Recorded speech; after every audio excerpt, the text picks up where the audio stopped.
So we live in the world.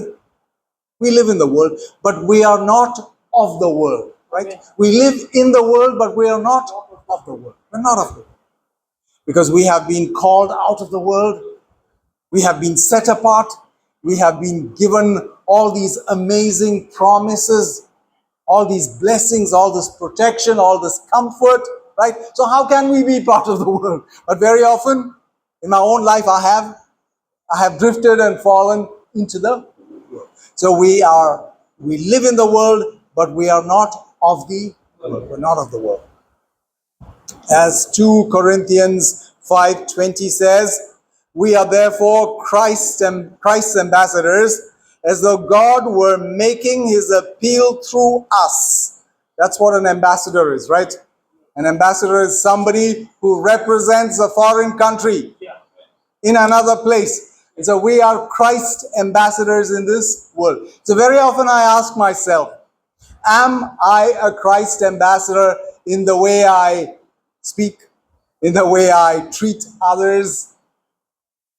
Am I a Christ ambassador to the world around me, in the world around me? Am I a Christ ambassador? Or am I a casual Christian? Am I a Christ ambassador in the world around me? So this is a question that I keep asking myself. Because we are citizens and members of God's household. We're no longer citizens of the world. And as the song says, that very old song by Jim Reeves, this world is not my home, I'm just passing through. So are you and I just passing through? When I look at myself, sometimes I think, no, I want to stay here for a long time because I have a lot of big plans in this world, right? Yes, that's what I think about myself very often. But we are passing through. We don't belong to this world. We are in this world, but we are not of this world, right? We are in this world with a purpose. God has put us here with a purpose. God has a purpose. So, believe it or not, like I said, the title. So, like I said, this is not some piece of trivia which I can believe in or ignore.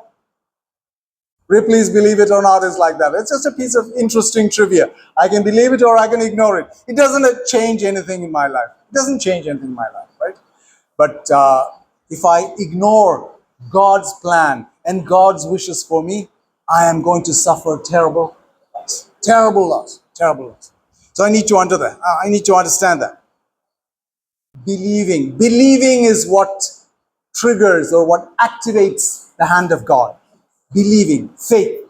The Bible talks about faith. When Jesus says that I see faith in that woman, or I see faith in that man, they're just normal people like other people. But the faith of that woman or the faith of that man, that is what touched the heart of Jesus.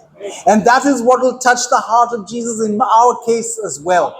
The faith that we have, the faith that we have. A teacher who they had in their physics class in school, the teacher was teaching them about the pendulum.